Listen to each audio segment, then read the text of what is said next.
पूरा ही सब खत्म। रेंसिडिटी तो खत्म हो गया था ना, रेंसिडिटी, कोरोजन, ये सब हो चुका था। ऑक्सीडेशन रिडक्शन, एक क्वेश्चन बचा था। तो आ जाओ इसी क्वेश्चन पे, पहले वाले पे। ये सब क्वेश्चन तुमको लिखना है, ठीक ना, नोटबुक में। ये सब आ सकता है एग्जाम में, बोर्ड वाले एग्जाम में। जितना ब्लू ब्लू कलर से है सब, और जितना एक्सरसाइज में दिया है ये सब क्वेश्चन लिख। हाँ, एनसीईआरटी बुक में सभी चैप्टर का, केवल इसी चैप्टर का नहीं, जितना एनसीईआरटी में दिया है साइंस में सब चैप्टर का, ये सब आ सकता है एग्जाम में।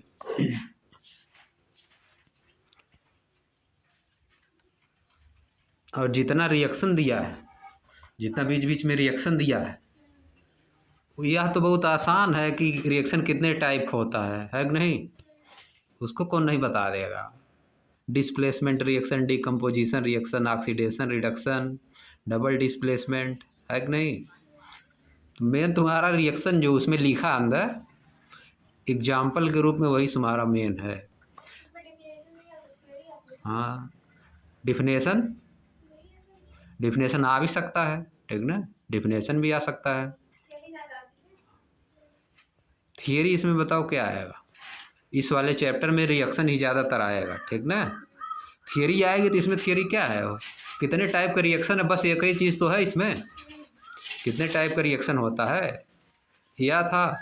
और क्या था, रिएक्शन को बैलेंस करना। रिएक्शन को बैलेंस करने के लिए तुमको थियरी थोड़ा ना देगा कि कैसे बैलेंस किया जाता है, थियरी लिखिए।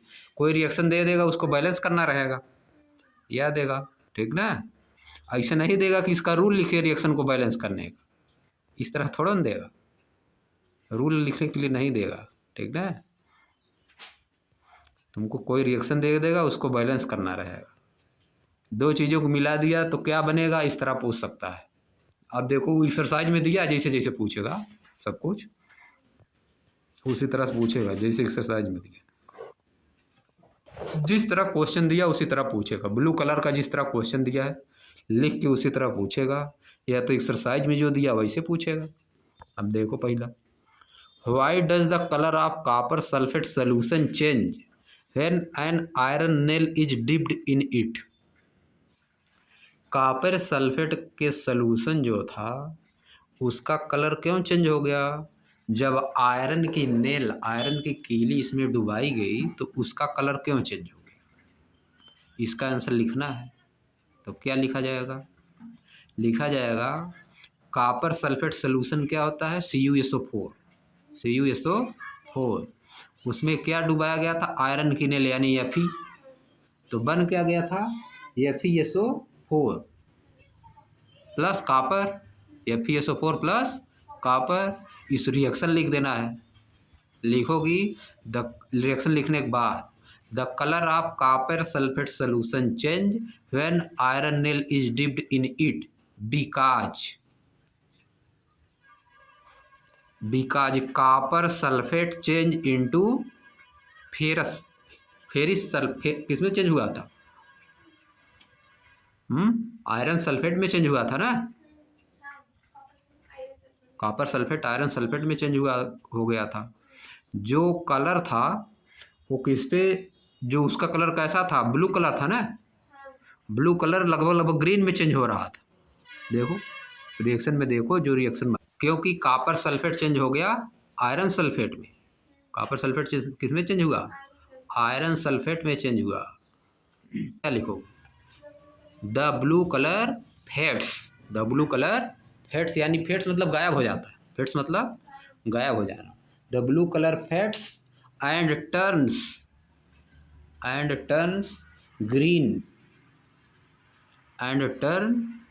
Green, because iron sulphate, because iron sulphate, bracket में लिख देना FeSO4 is formed, FeSO4 is formed. अब रिएक्शन लिख दो नीचे, रिएक्शन वही रहेगा, CuSO4 Fe plus CuSO4 equal to FeSO4 plus Cu। और brown colour, reddish brown colour उसका कील का उसमें हो रहा था, क्योंकि जो तुम्हारा कापर है उसी पे जाके सब चिपक जाता है, आयरन पे जाके चिपक जाता है, ठीक ना, इसलिए हो जाता है उसका कलर रेडिश ब्राउन। हो गया, बस इतना इतना ही आंसर है इसका, ठीक ना। अब देखो नेक्स्ट वाला, नेक्स्ट वाला क्या है, give an example of double displacement reaction other than one given in activity 1.10। Activity 1.10 में जो रिएक्शन दिया गया है उसके अलावा कोई दूसरा रिएक्शन लिखना है। फर्स्ट वाली एक्टिविटी में जो लिखा गया था उसको लिख दो, लेड वाला जो लिखे था, एक्टिविटी 1.10 में लिखा गया था एक रिएक्शन ना, एक्टिविटी 1.2 था, है नहीं, एक्टिविटी 1.2 में था ना, लेड नाइट्रेट सोल्यूशन को पोटेशियम आयोडीड सोल्यूशन में मिलाते हैं तो क्या बन जाता है, लेड आयोडाइड बन जा रहा था, है नहीं, PbNO3 प्लस Ki, तो उधर बन जा रहा था PbI2 और प्लस KNO3, ठीक ना, KNO3।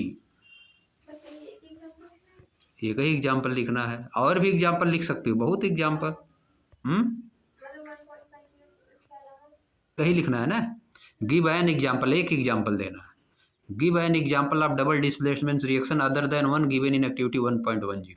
एक्टिविटी 1.10 के अलावा एक ठो लिखना है, तो एक ठो लिख दो भाई, ठीक ना। और दिया है आगे, बहुत दिया है एक्सरसाइज में डबल डिस्प्लेसमेंट का। अब देखो थर्ड वाला, देखो identify the substance that are oxidized and the substance that are reduced in the following reaction। कौन सा ऑक्सीडाइज हुआ है, कौन सा रिड्यूस्ड हुआ है, इसमें बताना है। तो पहले वाले में देखो किसका ऑक्सीडेशन हुआ है, 4Na सॉलिड स्टेट में दिया, ऑक्सीजन गैस स्टेट में बन जा रहा है क्या, सोडियम ऑक्साइड, तो सोडियम का ऑक्सीडेशन हुआ है कि नहीं, क्योंकि सोडियम में ऑक्सीजन ऐड हो रही है, इसका मतलब सोडियम का ऑक्सीडेशन हुआ है। नेक्स्ट वाला देखो, केवल ऑक्सीडेशन इसमें हुआ है, ठीक ना। फर्स्ट वाले में क्या हुआ, केवल ऑक्सीडेशन हुआ है, सोडियम ऑक्सीडाइज्ड हुआ है, सोडियम ऑक्सीडाइज्ड हुआ है तुमको। हाँ बस केवल एक सब्सटेंस बताना है, sodium. Identify the substance that are oxidised and the substance that are reduced लिखना है। इन 4Na plus O2 equal to 2Na2O, in this reaction sodium is oxidized, Na is oxidized, यह इस तरह से आंसर लिखना है, समझ गई बात। और सेकंड वाले में देखो, सेकंड वाले में क्या दिया है, सेकंड वाले में क्या हो रहा है, हाँ रिडॉक्स रिएक्शन। इसमें क्या हो रहा है, देख रहे हो कॉपर में ऑक्सीजन, पहले से कॉपर ऑक्साइड दिया इधर रिएक्टेंट साइड में, और प्रोडक्ट साइड में कॉपर केवल, यानी इसमें से ऑक्सीजन हट गया, ऑक्सीजन रिमूव हुआ है। रिएक्शन में ऑक्सीजन जिस प्रोडक्ट जिससे रिमूव होता है, ऑक्सीजन जिससे रिमूव होता है उसको बोला जाता है कि ये क्या हो रहा है, रिड्यूस्ड हो रहा है, उसका रिडक्शन हो रहा है। अगर ऐड होता तो क्या होता, ऑक्सीडेशन। रिड्यूस्ड हो रहा है तो रिडक्शन हो रहा है, रिमूव हो रहा है तो रिडक्शन, यानी कॉपर ऑक्साइड का रिडक्शन हुआ, कॉपर ऑक्साइड का रिडक्शन हुआ कॉपर में। और हाइड्रोजन का देखो क्या हो रहा है, हाइड्रोजन में ऑक्सीजन ऐड हो रहा है, इसका ऑक्सीडेशन हो रहा है। ऑक्सीजन ऐड होता है तो ऑक्सीडेशन, ऑक्सीजन हटता है तो रिडक्शन, है कि नहीं, हो गया। बस यही लिखना था। तुम लिखेंगे कैसे, लिखोगे in reaction CuO plus H2O, H2 CuO plus H2 equal to Cu plus H2O। In this reaction CuO copper oxide is reduced to copper, it means in this reaction copper is reduced and hydrogen and oxygen is added to hydrogen, oxygen is added to hydrogen, it means hydrogen is oxidised. इस तरह लिखना है, ठीक ना। या तो तीर का निशान बना के ऐसे करके देखो, इस तरह से तीर का निशान बना दो, कापर से तीर का निशान ले जाओ, कापर ऑक्साइड से कापर तक, ठीक ना। जैसे देखो ऊपर बनाया भी था ऑक्सीडेशन रिडक्शन वाले में, बनाया भी था, कापर ऑक्साइड से कापर तक तीर का निशान ले जाओ, तीर के निशान के बगल में लिख दो क्या हुआ है, रिडक्शन हुआ है, ठीक ना। बगल में इसे लिख दो, इस तरह तीर का निशान बना के देखो, इस तरह से तीर का निशान बनाओ, लिख दो रिडक्शन, यहाँ हुआ है, यहाँ क्या हुआ है, रिडक्शन। और यहाँ से एक तीर बनाओ यहाँ पे लिख दो ऑक्सीडेशन हुआ है, ठीक ना। इस तरह लिख दो। ऐसे ऊपर वाले में भी बना सकते थे, सोडियम से लेके सोडियम ऑक्साइड तक लिख देते कि ऑक्सीडेशन हो रहा है। दूसरा वाला रिएक्शन कौन सा है, रेडॉक्स रिएक्शन, और फर्स्ट वाला कौन सा है, ऑक्सीडेशन रिएक्शन। अब देखो आ जाओ नीचे आओ, इस तो हम पढ़ चुके हैं, 60 में दिया सब चीज़, एक्सरसाइज में आ जाओ। फर्स्ट वाला देखो, अब चेक करो क्या करना है इसमें, which of the statement about the reaction below are incorrect. नीचे दिए गए स्टेटमेंट में कौन सा इनकरेक्ट। देखो पहला, lead is getting reduced, lead reduced हो रहा है, लेड कहाँ रिड्यूस्ड हो रहा है, नहीं हो रहा है कि नहीं। Carbon dioxide is getting oxidised, carbon dioxide कहाँ ऑक्सीडाइज हो रहा है, रिएक्टेंट साइड में कार्बन डाइऑक्साइड है ही नहीं, है कि नहीं। अब देखो यानी यही दोनों इनकरेक्ट है, ए और बी क्या है, incorrect. Carbon is getting oxidised, carbon oxidised हो रहा है, ये सही है। देखो कार्बन में ऑक्सीजन ऐड हो रहा है तो ऑक्सीडाइज हो रहा है। Lead oxide is getting reduced, lead oxide reduced हो रहा है, तो लेड ऑक्साइड रिड्यूस हो रहा है क्योंकि इसमें से ऑक्सीजन हट रहा है, रिमूव हो रहा है। सी डी सही है, ए और बी गलत है। फर्स्ट वाला ऑप्शन इसमें सही है। अब देखो सेकेंड वाला, Fe2O3,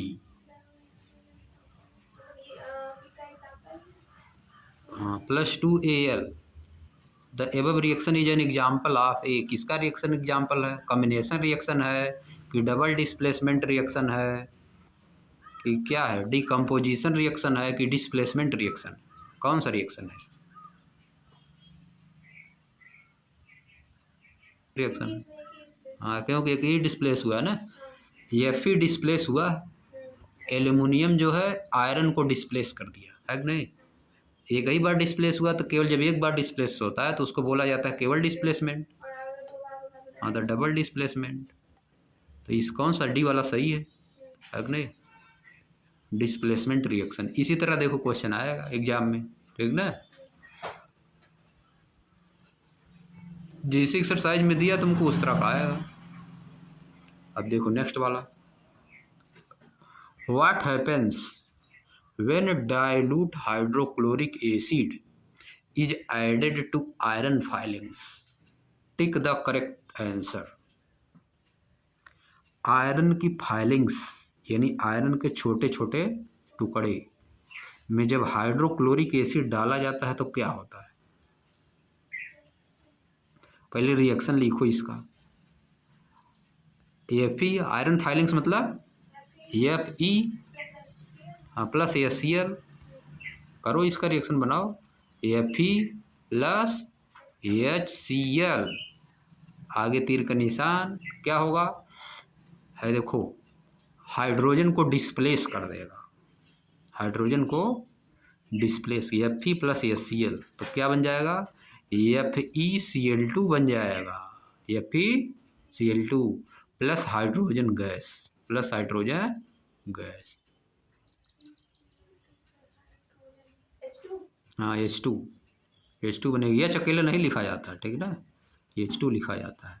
अब देखो बन गया तुम्हारा आयरन क्लोराइड, है कि नहीं, प्लस हाइड्रोजन गैस। तो देखो क्या हुआ है, तो यही लिखना है इसमें, तुमको देखना कि क्या रिएक्शन होगा, कि होगा कि कुछ नहीं होगा, क्या होगा बताना है। देखो hydrogen gas and iron chloride are produced. तो यही तो सही है कि नहीं? आर प्रोड्यूस्ड, यही बना था, है कि नहीं? हो गया सही यही, और सब गलत है। और सब क्या है? गलत है तीनों। पहला वाला सही है, इसी तरह तुमको करना है। अब देखो, अब पूरा एक्सरसाइज तुम्हारे जितना सब पूछ दिया है ना, एक्सरसाइज में सब आ जाएगा, कुछ बचबे नहीं करेगा। ऊपर जितना पढ़ी हो सब अब तक सब इसमें आ जाएगा, कुछ नहीं बचेगा। देखो, एक रिएक्शन कुछ बचबे नहीं करेगा, सब आ जाएगा। What is balanced chemical equation? Balance chemical equation क्या होता है? Why should chemical equation B balanced? Chemical equation को क्यों बैलेंस किया जाता है? बैलेंस केमिकल इक्वेशन क्या होता है और केमिकल इक्वेशन को क्यों बैलेंस किया जाता है, ये दिया है। तो बैलेंस केमिकल इक्वेशन क्या होता है? आ रिएक्शन, इस तरह नहीं, इस तरह लिखो। A chemical equation, chemical equation बोलो चाहे रिएक्शन बोलो। A chemical equation in which, a chemical equation in which a chemical equation in which all the reactant, all the atoms of reactant, all the atoms of reactant are equal to the respective atoms of product, to the respective atoms of product is called balanced chemical equation, has to be equal to, क्या लिखी शुरुआत में? if in any chemical equation the total mass of the element present in the product of chemical reaction has to be equal to total mass of the element present in the reactant. हाँ, product of a chemical reaction has to be equal to the total mass of element present in the reactant.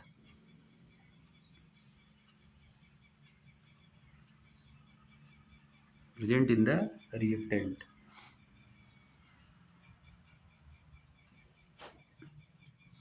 अब तीर का निशान बना के लिखो, नीचे लिखो। It means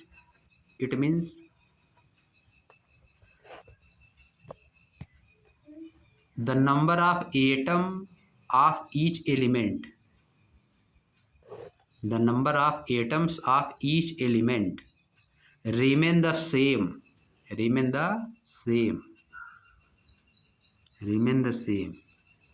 before and after the chemical reaction, before and after the chemical reaction.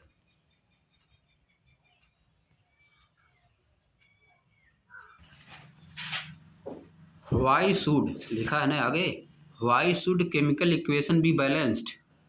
Chemical equation को बैलेंस क्यों करना चाहिए?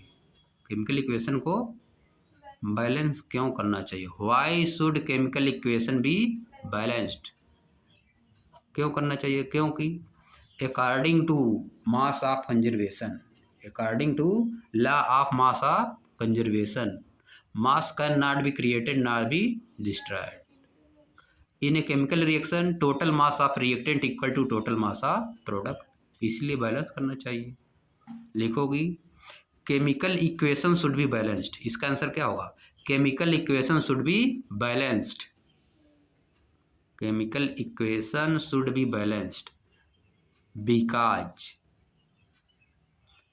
in any chemical reaction total mass of reactant equal to total mass of product, total mass of product. In any chemical equation, in any chemical equation total mass of reactant equal to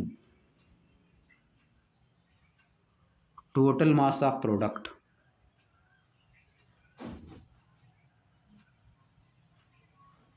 अगर ज़्यादा number का दिया तो ये भी लिख सकते हैं, according to law of mass conservation mass can not be created not be destroyed. तो वही चीज़ तो ये भी है कि हाँ, इसके आगे लिख सकते हैं, ठीक ना। According to law of mass conservation mass can not be created not be destroyed but it can be change from one form to another form, ये भी लिख सकते हैं। नेक्स्ट वाला देखो आप, translate the following statement into chemical equation and then balance them. नीचे दिए गए जो स्टेटमेंट हैं इनको केमिकल इक्वेशन में लिखिए और इसके बाद बैलेंस करना है। देखो क्या करोगे इसको, बैलेंस बहुत आसान है। पहला वाला क्या, hydrogen gas combined with nitrogen, तो क्या लिखेंगे H2 + N2 लिखेंगे और उधर क्या लिखेंगे NH3। अब इसको बैलेंस करना है, तो देख रहे हो नाइट्रोजन को पहले हाइड्रोजन को बैलेंस करो, 3 ठो हाइड्रोजन है, हाँ इधर 2 है उधर 3 है, तो इधर करो तुम क्या करो, इस साइड कर दो 3 से मल्टीप्लाई, 3H2 हो जाएगा, और उस साइड कर दो 2 से मल्टीप्लाई, 2NH3 वाले में 2 से मल्टीप्लाई कर दो, और H2 वाले में 3 से हो गया ना 6, उस साइड भी 6 इस साइड भी 6, नाइट्रोजन भी 2 हो गया, काम खत्म हो गया। देखो 3H2 + N2 = 2NH3 हो गया बैलेंस केमिकल।